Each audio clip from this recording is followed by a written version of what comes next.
এই যে বাবা, ওঠো মা, ওঠো ওঠো ওঠো, দেখো দেখো দেখো।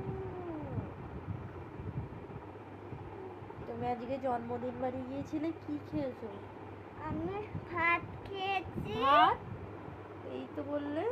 বিরিয়ানি খেয়েছি, তারপর মাংস কষা আর মাংস খেয়েছি, আর চাটনি, পাঁপড় আর আর আর আর খেয়েছি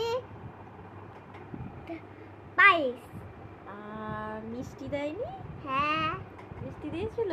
হ্যাঁ আর কিরম, আর কেক কাটা দেখেছো? হ্যাঁ। কতটা বিরিয়ানি খেয়েছো? এতটা। কতটা তোমার পেটে জায়গা হয়েছে? হ্যাঁ। মিথ্যে কথা, তুমি ততটা খাবেই না, কারণ তোমার জ্বর হয়েছে। খাওনি তো তুমি? আমি একটু মেনু গিয়েছিল, ইসে গিয়েছিল, রান্নারাই গিয়েছিল, কত সবাই গিয়েছিল। তাই? হ্যাঁ। টাটা করে দাও। টাটা।